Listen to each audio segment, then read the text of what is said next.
എടാ അമ്മ കാര്യം പറഞ്ഞാലോ? ഇപ്പൊ എല്ലാരും ഇവിടെ ഇല്ലേ? അപ്പൊ എല്ലാവരുടെ അഭിപ്രായം അറിയാലോ. ആ എന്നാലും ഇപ്പൊ തന്നെ പറഞ്ഞേക്കാം, ഇനി വൈകിപ്പിക്കണ്ട.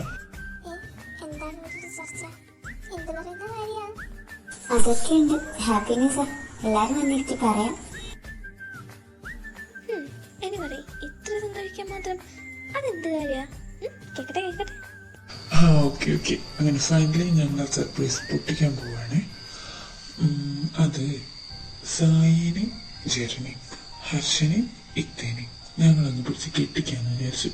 എങ്ങനെയുണ്ട്? ഞാൻ ഇവളെ കെട്ടാൻ വല്ല നടക്കുന്ന കാര്യം പറയും. എന്താ ഇത്ര നടക്കായിക? ഇത് ഞങ്ങൾ എല്ലാരും ആഗ്രഹിച്ച് ഇഷ്ടത്തോട് കൂടെടുത്ത തീരുമാനം. ആഹാ, നിങ്ങളുടെ ഇഷ്ടം മാത്രം നോക്കിയാൽ മതിയോ? കല്യാണം കഴിക്കുന്നവർ തമ്മിലൊരു ഇഷ്ടം വേണ്ടേ? എന്നാലല്ലേ കല്യാണം നടക്കൂ. അതെ എന്റെ ഏട്ടാ, എല്ലാരും ഇഷ്ടപ്പെട്ടിട്ടൊന്നുമല്ല കല്യാണം കഴിക്കുന്നത്. കല്യാണം കഴിഞ്ഞിട്ട് ഇഷ്ടപ്പെട്ടാലും മതി. കേട്ടിട്ടില്ലേ ലവ് ആഫ്റ്റർ വെഡിങ്? അല്ലേ അമ്മ? നിന്നോട് ആരെങ്കിലും അഭിപ്രായം ചോദിച്ചോ? അത്രയ്ക്ക് ഇതാണെങ്കിൽ നീ കല്യാണം കഴിച്ചിട്ട് ലവ് ആഫ്റ്റർ വെഡിങ് ചെയ്തോ?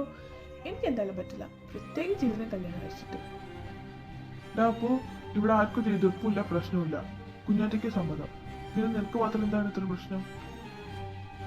എന്റെ പൊന്നച്ച, നിങ്ങൾ പറയുന്ന പോലെ ഒന്നല്ല. ഇവിടെ ഞാൻ കല്യാണം കഴിക്കും. അവർക്ക് എന്നെ ഇഷ്ടമൊന്നുമല്ല, എനിക്ക് അവളെ. പിന്നെ കണ്ടാൽ അപ്പം അടിയാവണം. ഞങ്ങൾ എങ്ങനെ കല്യാണം കഴിക്കുക? നിങ്ങൾക്ക് ഇങ്ങനെ തോന്നി ഇത് ഞങ്ങളോട് പറയാൻ? ഓഹ്, അപ്പൊ വേറെ ആരും ഇവിടെ എതിർപ്പ് പറഞ്ഞിട്ടല്ലോ. നീ മാത്രല്ലേ പറഞ്ഞുള്ളൂ, കുഞ്ഞാറ്റ ഒന്നും പറഞ്ഞിട്ടില്ല. പിന്നെ നീ എന്താ ഇങ്ങനെ എതിർത്തോണ്ടിരിക്കുന്നേ? മമ്മി, അപ്പു പറഞ്ഞതിന് എന്താ തെറ്റ്? നിങ്ങളെ കാണുന്നതല്ലേ ഞങ്ങൾ അടിയൊക്കെ. എന്നാലും ഞങ്ങൾ ഒരുമിച്ച് എങ്ങനെയുണ്ടാവും നിങ്ങൾക്ക് ഊഹിക്കാവുന്നതല്ലേ ഉള്ളൂ. അതെ, എനിക്ക് ഉണ്ണി പറഞ്ഞതേ പറയാനുള്ളൂ. നിങ്ങൾ എന്താ വെച്ചാൽ തീരുമാനിച്ചിട്ട് പറയും, ഞാൻ പോവാം. അയ്യോ കുഞ്ഞ്, എനിക്ക് പേടിയാന്ന്. ഇവരെന്തിനാ അടി ഉണ്ടാക്കുന്നത്? നമുക്ക് കല്യാണം വേണ്ട പറഞ്ഞാലോ? നമുക്ക് കല്യാണം വേണ്ടെന്ന് പറയാം, അതാവും നല്ലത്. ഇല്ലെങ്കിൽ എന്തായാലും അവിടെ റെഡി ഉറപ്പാ. ഇതിലിപ്പോ പ്രത്യേകിച്ച് ആലോചിക്കാൻ മാത്രമൊന്നുമില്ല. രണ്ടു വീട്ടുകാർക്ക് ഇഷ്ടമായ സ്ഥിതിക്ക് ഇത് നമ്മളങ്ങ് ഉറപ്പിക്കുക. പിന്നെ റിംഗ് എക്സ്ചേഞ്ച് നമുക്ക് ഇന്ന് തന്നെ നടത്താം. ഇതാവുമ്പോ ഈ ദിവസം എല്ലാവരും ഓർത്തിരിക്കുമല്ലോ. അയ്യോ കുഞ്ഞ, പണിവാളി. ഇതിപ്പോ ഞാൻ ആരോടാ പറയാ? പെട്ടോ? എന്തിനാ ചോദിക്കണേ? കണ്ടിട്ട് മനസ്സിലായില്ലേ പെട്ടെന്ന്? നമുക്കാണെങ്കിൽ ഇവരോട് ഒന്നും പറയാൻ പറ്റില്ല. എല്ലാവരും ഭയങ്കര സന്തോഷത്തില്ല. നമ്മളിതിങ്ങനെ പറഞ്ഞാൽ തന്നെ അവരത് അക്സെപ്റ്റ് ചെയ്യുമെന്ന് തോന്നുന്നുണ്ടോ? എന്നാലേ ഞാൻ പോയിട്ട് റിങ് എടുത്തിട്ട് വരാം. നമുക്ക് പെട്ടെന്ന് വന്ന് നടത്താം. ഇവരത് എന്തറിഞ്ഞിട്ടുള്ള പുറപ്പാടാ? എന്നെ ഇവരെങ്ങനെയൊന്ന് പറഞ്ഞ് മനസ്സിലാക്കുക. പ്രാന്ത് പിടിക്കുന്നുണ്ട്. എനിക്കറിയില്ല അപ്പോ, ഇത്രയും പറഞ്ഞിട്ട് അവർക്ക് മനസ്സിലാവുന്നില്ലെങ്കിൽ അവർക്ക് ഇനി ഒന്നും പറഞ്ഞാൽ മനസ്സിലാവാൻ പോകുന്നില്ല. റിങ്ങത്തെ ആ, എന്തെങ്കിലും ആവട്ടെ. എൻ്റെ ഓരോ ഡ്രസ്സ് എന്നെ കിട്ടുന്നതിനേക്കാൾ നല്ലതാണെന്ന് തോന്നുന്നു. ഓ, ഇതിന്റെ ഇടയിൽ ഞാൻ അങ്ങനെ ഒരു വനമാല ഉണ്ടല്ലോ അല്ലേ? ഇന്നിങ്ങോട്ട് വരുന്നുണ്ട്, ഈ വഴിയൊന്നും കണ്ടില്ലല്ലോ. വരുമായിരിക്കല്ലേ? അല്ല, നീ എന്നിട്ട് ഡ്രസ്സേനെ കെട്ടണമെന്ന് കൊണ്ട് സാധനം കെട്ടാൻ പോവാണോ? അപ്പൊ ഞാനോ? മക്കളെ, എന്നാ പിന്നെ പെട്ടെന്ന് റിങ് എക്സ്ചേഞ്ച് ചെയ്തു. ഇനി വൈകിക്കണ്ട.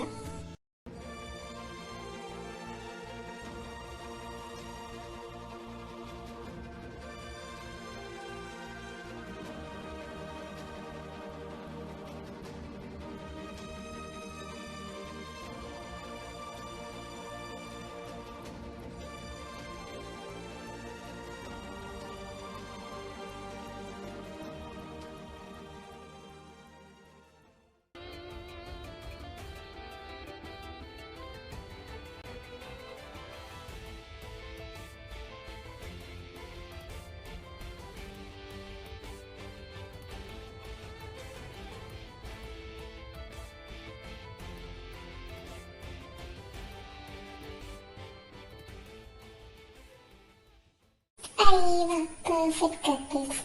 അങ്ങനെ ഐശ്വര്യമായിട്ട് അത് നടന്നു. അപ്പൊ എനിക്ക് രണ്ടിടത്തിമാർക്ക് കൂടെ കിട്ടാൻ പോവാ. അമോറ, നിങ്ങൾ ആ മാപ്പ് കണ്ടുപിടിച്ചോ? ഇത്രയും പെട്ടെന്ന് മാപ്പ് കിട്ടിയാലേ നമുക്ക് ആ സ്റ്റോണിലേക്ക് പെട്ടെന്ന് എത്തിച്ചേരാൻ സാധിക്കും. മാപ്പ് ഞങ്ങൾ അന്വേഷിച്ചുകൊണ്ടിരിക്കുകയാണ് മാസ്റ്റർ. അത് കിട്ടിയിട്ടില്ല. അമോറ, എന്താണ് നീ ഇങ്ങനെ വൈകിക്കുന്നത്? ആ സ്റ്റോണ് അതെങ്ങനെ അവരുടെ കയ്യിൽ കിട്ടുക? പിന്നെ കാര്യങ്ങളൊന്നും നമ്മുടെ കയ്യിൽ നിൽക്കില്ല. ഇനി എന്തിനാണ് ആ മാസ്റ്റർ, ഞങ്ങൾ ആ മാപ്പ് കണ്ടെത്തിക്കൊണ്ടിരിക്കുകയാണ്. മാപ്പിലേക്കുള്ള ഓരോ സൂചനകളും ഞങ്ങൾക്ക് കിട്ടിക്കൊണ്ടിരിക്കുന്നുണ്ട്. എത്രയും വേഗം ആ മാപ്പ് കണ്ടെത്താൻ ഞങ്ങൾ ശ്രമിക്കാം. അസ്ത്ര ആ കല്ലിനെ പറ്റി നിനക്ക് അറിയാത്തത് കൊണ്ടാണ്. ഒന്നില്ലെങ്കിൽ ആ കല്ലിനെ ഈ ലോകത്തെ സംരക്ഷിക്കാൻ സാധിക്കും, അല്ലെങ്കിൽ ആ കല്ലിനെ ഈ ലോകത്തെ നശിപ്പിക്കാൻ സാധിക്കും. ഒരിക്കലും ആ കല്ല് അവിടെ കയറി കിട്ടാൻ നമ്മൾ അനുവദിക്കരുത്. അതുകൊണ്ടാണ് നിങ്ങളോട് എത്രയും പെട്ടെന്ന് മാപ്പ് കണ്ടുപിടിക്കാൻ ഞാൻ പറയുന്നത്. എത്രയും പെട്ടെന്ന് അത് കണ്ടുപിടിച്ചാലേ ആ കല്ല് നമുക്ക് കൈക്കലാക്കാൻ പറ്റും. അത് കിട്ടിക്കഴിഞ്ഞാൽ പിന്നെ നമ്മളെ തടയാൻ ഈ ലോകത്ത് ആർക്കും സാധിക്കില്ല, ഒരു ശക്തിക്കും സാധിക്കില്ല. ഓക്കെ മാസ്റ്റർ, ആ സ്റ്റോൺ കണ്ടെത്താൻ വേണ്ടി ഞങ്ങൾ എന്ത് ചെയ്യും? എത്രയും വേഗം അത് കണ്ടെത്താൻ ഞങ്ങൾ ശ്രമിക്കാം.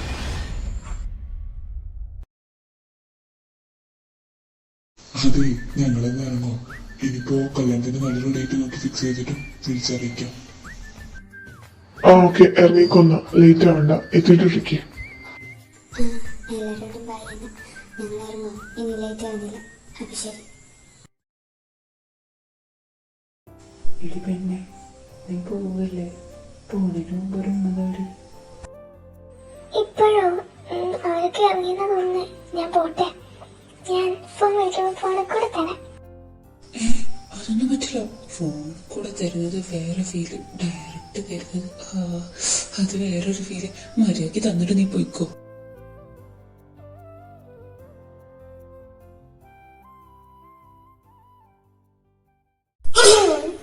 അതെ, എന്താ ഇവിടെ നടക്കണേ? ബാക്കിയുള്ള മനസ്സൊക്കെ പിന്നീട്ടോ.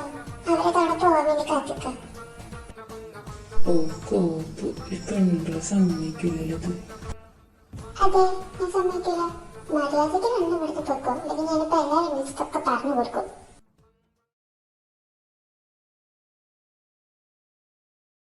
അനേച്ചി, തായേട്ടനും അഭിനേട്ടനും അതാ ഹാളിലിരിക്കുന്നുണ്ട്.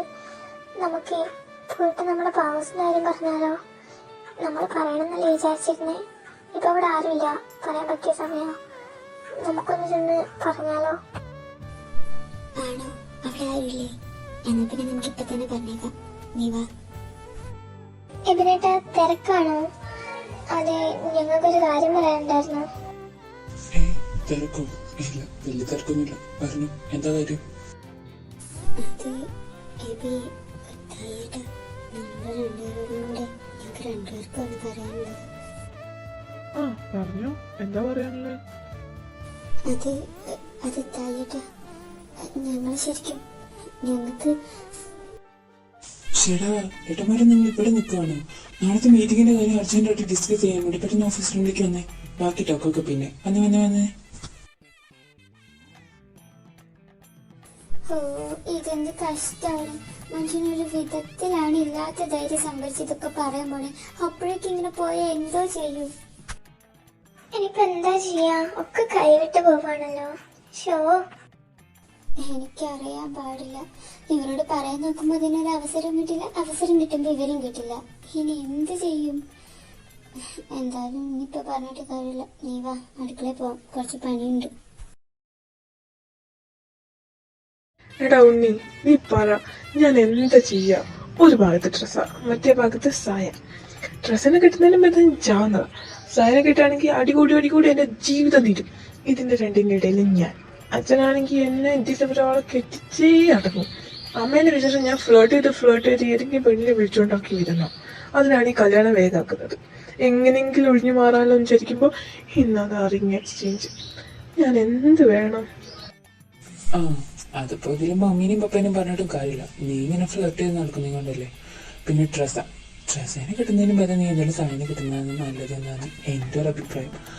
ഇതിപ്പോ നിന്റെ ഒരു ഒലക്ക കാരണം ഞാനാണ് പെട്ടത്. ആ, ഇനി എന്നെ തിന്ന്. ഞാനാണല്ലോ കെട്ടണം എന്ന് പറഞ്ഞ് പുറക്കടന്നത്. വേണ്ട, നീ എങ്ങനെയെങ്കിലും മുളക്കാന്ന് ആലോചിക്കുമ്പോഴവൻ ഐഡിയ. ഞാൻ കാര്യം പറയട്ടെ, നീ ഇത്തന്നെ ഇഷ്ടമല്ല എന്ന് പറഞ്ഞിട്ട് നിങ്ങളുടെ കല്യാണം ഫസ്റ്റ് മുടക്ക്. എന്നിട്ട് ഞാൻ പറയും ഉണ്ണി ഇപ്പൊ കെട്ടുന്നില്ലല്ലോ, എനിക്കും ഇപ്പൊ കെട്ടണ്ട എന്ന് പറയും. അപ്പൊ നീയും ഹാപ്പി, ഞാനും ഹാപ്പി. എങ്ങനെയുണ്ട്? എന്താ അടിപൊളിയായിട്ട്. നിനക്കൊണ്ട് എങ്ങനെ സാധിക്കുന്നപ്പോ നിനക്കൊണ്ടേ പറ്റുള്ളൂ. ഇന്ന് രാവിലെ നമ്മൾ അത്രയും പറഞ്ഞിട്ട് സമ്മതിക്കാത്ത സംഭവമാണ്. ഇനിയിപ്പോ പെട്ടെന്ന് പോയിട്ട് എനിക്ക് ഇത്തന്നെ ഇഷ്ടമല്ല എന്ന് പറഞ്ഞാൽ സമ്മതിക്കാൻ പോകുന്നത്. You are brilliant. എന്താണ് ബ്രോസ് ഇവിടെ ഒരു ചർച്ച? കല്യാണക്കാരിയാണോ? കോളടിച്ചല്ലോ. ആഹാ, അടുത്ത കുരിശ്. എവിടെന്ന് കിട്ടിയിരുന്നാടാ നീയൊക്കെ? എവിടെ ചെന്നാലും സമാധാനം ഇല്ലാന്ന് വെച്ചാ എന്താ എന്റെ അവസ്ഥ? സാരല്ല മോനെ, അപ്പു നീ സഹിച്ചേ പറ്റുള്ളൂ. ഇനിയിപ്പോ എന്നെ മാത്രം സഹിച്ചാൽ പോരല്ലോ, നിങ്ങൾ രണ്ടുപേരും സായനും ഇത്തേനും കൂടെ സഹിക്കണ്ടേ? സാരല്ല, എന്തായാലും ഈ സുവർണാവസരം ഉണ്ടാക്കി തന്നെ എനിക്കൊരു നന്ദി പറഞ്ഞേക്ക്. ശരിക്കും പറഞ്ഞാൽ ഞാൻ നിങ്ങൾക്ക് പണി തരണം എന്നല്ല വിചാരിച്ചത്, അവൾമാർക്ക് പണി കൊടുക്കണമെന്ന്. പക്ഷെ നൈസായിട്ട് നിങ്ങൾക്കും കൂടെ കിട്ടി. സാരല്ല, വെച്ചോ, ആവശ്യം വരും. എന്നുവെച്ചോ നീയാണോ ഈ കല്യാണം ഉണ്ടാക്കിയത്? എടാ തെണ്ടി അച്ചു, ഇന്ന് നിന്റെ അന്ത്യാടാ, അന്ത്യം. ഞാൻ ഈ കുഞ്ഞാറ്റയ്ക്കും അവയ്ക്കും പണി കൊടുക്കാന്ന് വെച്ചാൽ നിങ്ങൾക്ക് ഇമ്മാരി പണി കിട്ടുമെന്ന് ഞാൻ വിചാരിച്ചില്ല. ഞാൻ പോയി ചോദിച്ചത് അവരെ കല്യാണം കഴിപ്പിക്കേണ്ടേ, അവർക്ക് കല്യാണ പ്രായം ആയില്ലേ എന്നാ. നിങ്ങളിങ്ങനെ കെട്ടാണ്ട് മൂത്ത് നരച്ചവിടെ നിൽക്കണ കാര്യം ഞാൻ മറന്നുപോയി. എടാ തെണ്ടി അച്ചു, നിന്നെ ഞാൻ കൊല്ലൂടാ പന്നി. കൊല്ലടാ അപ്പു, കൊല്ലുക, അപ്പൊ നീനെ അടിച്ച് കൊല്ലേ. എന്താ പൂത്ത പോലെ വലുതായി ഇപ്പോഴും അടി ഉണ്ടാക്കി കൊണ്ട് നടക്കുക. അച്ചു, നീ എന്താ നീ അപ്പൊ എപ്പോ കണ്ടാലും അടിയാണല്ലോ. നിങ്ങൾ ഇനി ഒരുമിച്ച് നടക്കണ്ട കേട്ടോ. അച്ചു, റൂം കയറുമ്പോ.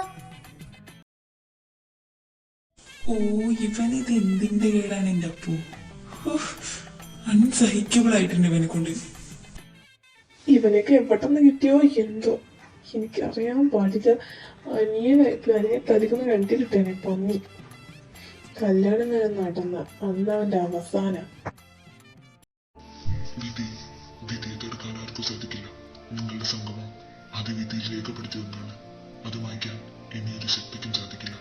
അതുപോലെ തന്നെ നിങ്ങളുടെ 10 പേരുടെ സംഗമവും അതും വൈകാതെ തന്നെ ഉണ്ടാകും. അതിനുശേഷമാണ് അസ്ത്രയ്ക്ക് വേണ്ടിയുള്ള യഥാർത്ഥ പോരാട്ടം ആരംഭിക്കുന്നത്. അസ്ത്ര അത് വെറുമൊരു കല്ലല്ല, ഒരേ സമയം ഈ ലോകത്തെ സംരക്ഷിക്കാനും നശിപ്പിക്കാനും കഴിവുള്ള ഒന്നാണ്. ആ കല്ലിനു വേണ്ടിയുള്ള പോരാട്ടം ചെറിയൊരു പോരാട്ടമായിരിക്കില്ല.